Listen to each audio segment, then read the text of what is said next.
uma coisa interessante de falar sobre esse caminho mágico, né? Que a dúvida, ela é morte, né? Então, mesmo quando a gente está com receio, né? É importante a gente mergulhar de cabeça, que foi um pouquinho do que eu fiz quando eu entrei, né, na magia. Mesmo com essa coisa mais cética, quando eu fazia algo realmente de corpo e alma, né? Então, como a Saren comentou, a gente acaba tendo dúvidas, né? Não importa se vai ser numa igreja, se vai ser num templo, se vai ser num terreiro, a gente passa. Você chegou a colocar câmeras para ver se pegava alguma coisa? Não, essa parte eu não cheguei a fazer. Quando começou ali a adoração, né? Porque tem a parte cientista ali, científica. Tem, mas uma das coisas que me marcou muito foi em um dos rituais, né? Um Beltane. A gente, inclusive foi quando nós nos conhecemos. A gente ia perguntar como é que vocês se conheceram. Nos conhecemos na jornada oracular, só que a gente não conversou. Aí nos chamaram, o pessoal do Selo Místico do Véu chamou a gente para um sabá, para o Beltane. A gente foi, nos encontramos lá, fizemos amizades e nos tornamos grandes amigos lá. E casou dentro da bruxaria. Casou dentro da bruxaria. Vamos chegar agora nesse Eu adoro, gente, casamento. Agora, ela casou nua, gente. Eu vi as fotos, tá? Agora eu vou chegar lá. E não fala casamento, tem um outro termo aí. E é bacana a imersão dela, porque na verdade ela chegou no caminho mágico junto com a irmã. Sim. Né? E as duas vieram de uma base cristã. Sim. E aí como que funciona? O coração da irmã apertou e voltou pro cristianismo, não é isso? Sim. E você se aprofundou e se iniciou. Sim, a gente começou a estudar em casa, magia em casa, nós duas. Qual foi a primeira magia que vocês começaram a estudar? Eu lembro que ela gostava muito de reiki. Então, assim, ela era a parte que gostava de pesquisar e eu só fazia. Aí a gente estudava junto. Só que aí surgiu a oportunidade da gente ir na jornada oracular e a gente foi pra conhecer. Aí o pessoal do Selo Místico do Véu fez o convite pra gente entrar. E a gente foi numa primeira reunião, inclusive num sabá. E a gente foi lá, tudo bem. Eu saí super empolgada. Eu queria muito participar. Só que a minha irmã, ela não quis, ela ficou com medo. E ela acabou Porque tem que ter toda uma desconstrução cristã, Sim. que é uma plataforma onde a gente é gerado e a gente Sim. nasce, a gente cresce dentro daquelas bases, né? Sim. Então, assim, eu acredito que não é nem só mesmo pela moralidade, eu acho que é pelo fato do Estado, né? Eu falo do Estado, né, no geral. Ele ser uma caixa e a gente viver dentro dessa caixa. Sim. E eu acho que o medo da gente andar fora da caixa, eu acho que ele é muito maior do que qualquer chamado que a gente tenha. Eu percebia isso, né? Mas quando você não tem a aceitação, a partir do momento, igual eu falo, uma coisa é descoberta, uma coisa é você ir e você começar, e outra coisa é você se aceitar. Sim. Eu percebi, eu achava que eu era, e um dia eu percebi que eu não me aceitava. E eu acho que foi um dos maiores processos para mim, foi a parte da aceitação e não do saber, entende? Sim. E é igual, por exemplo, também no candomblé, às vezes as pessoas vêm pro candomblé, fazem sua iniciação, depois que elas estão iniciadas, elas começam a se questionar. Ai, o franguinho morreu. Ai, será que essa religião é do capeta? É mesmo porque o candomblé deixa, de todas as religiões, a nível de iniciação, a que mais deixa resíduos, marcas, a que tem a transformação maior é o candomblé, porque você vai sair careca, você vai sair vestindo somente o branco, é um impacto muito grande. Tem os oberó, né, que são as incisões, então assim, é um processo, né, gigantesco, e mesmo assim, quando você tem a coragem de passar por esse processo, mas depois que você passa por esse processo, você começa a ter um conflito interno em relação a todo o processo que você passou da descolonização, de você estar saindo fora da caixinha do que é normal para a sociedade, e aí que você começa a sentir o peso, porque vem primeiro o preconceito e o racismo da família. Sim. E depois dos amigos, né, que aí já não se tornam mais amigos. É o momento que você se distancia.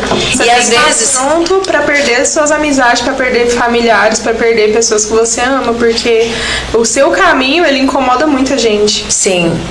E quando foi que você passou pelo processo da aceitação? Olha, Foi antes da iniciação, depois da iniciação, muito depois da iniciação? Foi antes. Como eu disse, sair da igreja pra mim foi um baque muito grande porque é algo que eu não esperava. Então foi um momento de eu me redescobrir. Quando eu comecei a pesquisar sobre magia, fazer algumas coisas em casa, a gente tinha muito medo. Eu e minha irmã, a gente tinha muito medo de fazer porque a gente pensava, nossa, eu vou estar invocando um demônio aqui, não sei o que. A gente tinha muito medo. Aí, assim, o que acontece? Na minha vida, pelo menos, tudo acontece na base do baque. Enquanto não acontece algo extraordinário na minha vida, parece que as coisas não vão pra frente. E aí, a gente continuou estudando, a gente não entrou no selo místico do véu nessa época, a gente continuou estudando sozinha, só que pra mim, aquilo não era o suficiente. Então, É porque chega um momento que você quer ter outras pessoas para poder conversar sobre o assunto, né? E você não tem. E quando não tem é muito frustrante. Não, você está levantando, na verdade, uma dúvida de muitas pessoas. A auto-iniciação e a importância de um coven, né? Porque hoje tem livros dentro da bruxaria que completamente te induzem a seguir sozinho, a ir inventando as coisas e Se bem que, por exemplo, né, eu sempre gostei de alta magia e tem um livro que ele é muito bom, assim, que você não se sente sozinho, que eu já falei sobre ele aqui. Lógico, né? O primeiro é do Eliphas Levi, mas o segundo do P.V. Piob, aquele livro, ele é tão claro, tão transparente, porque você lê Eliphas Levi, tem coisa ali que você não compreende. Não é que você não compreende. Por exemplo, tem alguns materiais que você às vezes não consegue ter acesso. Entendeu? Por exemplo, lá no dele tem alguns selos, alguns sigilos que ele quer em ouro, em prata, em cobre, em latão. Eu gosto de bruxaria assim. Tem que ter um trem difícil ali na lista, porque se for fácil demais. Por isso que a gente se deu bem. Eu falo, isso não presta. Tem que ter um sacrifício, porque senão não vai. Tem que ser complexo. Mas assim, eu achei a linguagem do P.V. Piob mais transparente, sabe? Mas assim, eu acho que quando fala sobre a diferença do caminho sozinho e do caminho no coven, no meu caso, como eu converso muito e eu gosto muito de dialogar, de discutir, eu acho que essa seria uma parte boa, de ter pessoas que têm o mesmo interesse em comum para poder conversar. Mas eu acho que tem coisas ainda dentro da magia que às vezes ela é bem individual. Eu queria saber de vocês dois, para cada um contar uma história, o que é dentro desse caminho mágico de vocês que você percebeu que é individual seu. Tipo assim, que mesmo que você converse com outra pessoa, às vezes a pessoa não tem aquela tendência. Por exemplo, vou falar uma coisa. É igual, por exemplo, eu comecei falando sobre a historinha de projeção astral, né? Que na minha época não era esse nome, era viagem astral mesmo. E aí, por exemplo, eu posso estar no meio de um monte de gente que estuda magia, mas que eles não sabem nem para que lado que vai a projeção astral, entendeu? Ou eu posso estar dentro de um grupo Mas é o pop que ele falou, né? Então eu vou estudar a magia, mas eu não sei nem a diferença do que é o Wicca, ou eu coloco todo mundo ali como sendo celta, né? É o pop, eu só quero estar na moda. Eu só quero estar ali de preto com pentagrama no pescoço. Ser rebelde. Mas, não fujam da resposta, não. Qual que é a parte dentro de vocês que é individual? Uma coisa que é muito interessante de falar, que tinha sido abordado, é que quando a gente vem para o mundo, a gente herda bastante coisa, né? A gente entra num berço provavelmente cristão, evangélico, né, que são os mais tradicionais aqui, o católico, né? A gente herda um time de futebol que meu pai, ele torce para ele, eu herdo uma nacionalidade, eu herdo enfim, tem várias coisas ali que eu não tenho escolha, né? Tipo, eu simplesmente venho e ganho o pacote de iniciante, né?